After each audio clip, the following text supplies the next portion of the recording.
Welcome to episode 28 of our series on the surnames of Appalachia and the American South. As we've mentioned a few times in our series, there are thousands of surnames in these regions.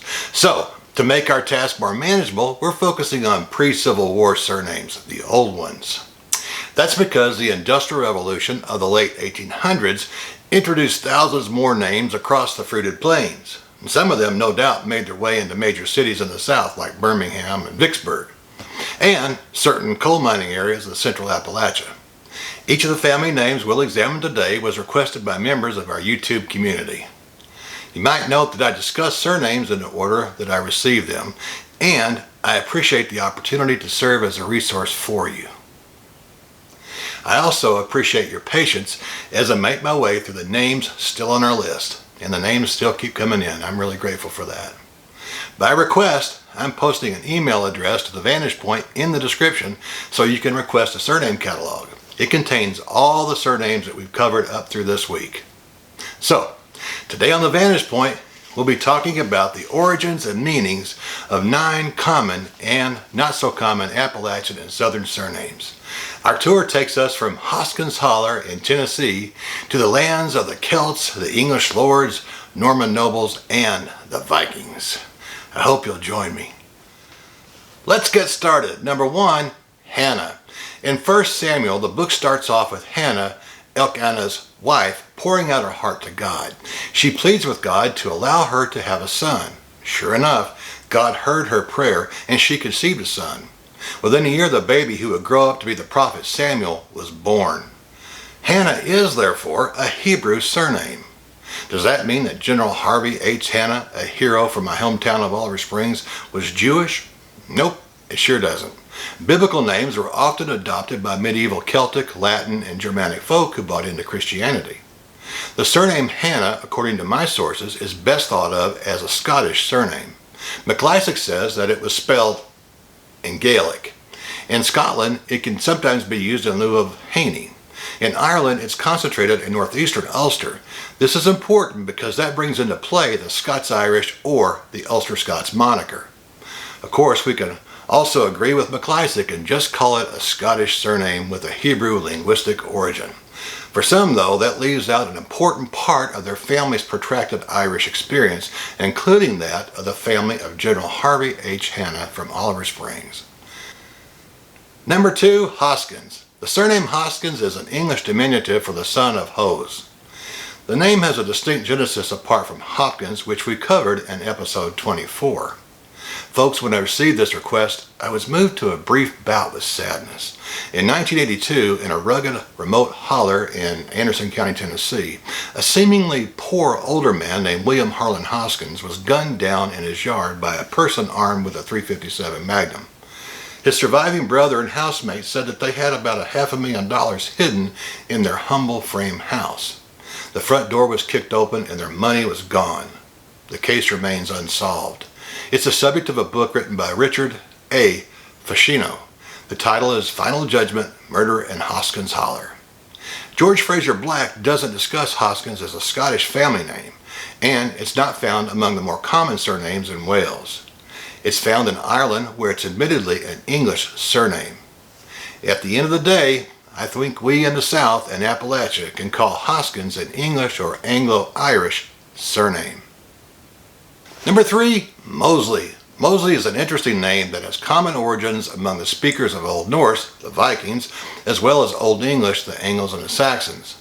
In both cases, it's toponomic in origin. It applied to a dweller in a mossy area or marshland. It's not to be confused with Moses. Mosley is not found among the common surnames of Wales and Ireland. In Scotland, Black says it's associated with the Mosleys of Yorkshire, England. That observation is consistent with the Old Norse roots of the surname. Vikings settled heavily in the north of England, especially in the east. I think we could call Mosley an Anglo-Norse surname. Number 4, Higginbotham. As I put this video together, candidates for all sorts of offices are campaigning across the country. One of the candidates in my area is a Higginbotham, so I was happy to receive this request. Higginbotham seems to have originated in northwestern England in Lancashire and Cheshire. The name was associated with a place called Mountain Ash in a valley in East Cheshire. That place no longer exists. I think we here in Appalachia and the South can call Higginbotham an English surname. You might note that this area of England includes the Lake District. It's a national park. We can thank Beatrix Potter for buying and preserving those lands, as well as introducing us to Mrs. Potter's animal friends. You might know them by names like Peter Rabbit and Jemima Puddle Duck. Number 5, Davenport. Like Higginbotham, this surname appears to be from Cheshire, England. It's derived from one who lived near a gateway or entryway into an English river. This toponymic first appeared in Ireland during the 17th century, but it was in Dublin as early as 1477. In Munster, Ireland, it's sometimes used in lieu of Doherty. Davenport does not appear among the more common surnames in Wales or Scotland. Here in Appalachia in the South, I think we could call Davenport an English or Anglo-Irish surname, depending on where your line of Davenport originated. Number 5, Durley. This surname is found in Ireland as an alternate form of Durley. The Irish Gaelic version of Durley is... The surname was associated with the Cept, but it's now nearly extinct in Ireland. It's not found among the common surnames in England, Scotland, or Wales. If you have Durley for a surname, you are among the rare folks who have a potentially extinct family name. Number 7, Reynolds. One of the more common personal names in northwestern Europe during the medieval days was Reginald. Forms of it were found in Teutonic languages and French. Reynolds is a spoken form of Reginald. When we put an S on the end of it, we're talking about the son of Reynolds. In Ireland, it can appear as an English surname or as an anglicization of MacRannell. In Wales, it's found among the more common surnames. In Scotland, there is a Ranald, which comes from the Old Norse for the ruler of the gods. It, however, has a different origin to Ireland's Rannall. Black does not list Reynolds in his seminal book on Scottish surnames. I think you'll need a paper trail and the results of a Y chromosome DNA test to determine the origin of your specific line of Reynolds. Number 8, Bays. I find Bays to be an interesting surname. On the one hand, it's quite simple, but it's traveled a long way.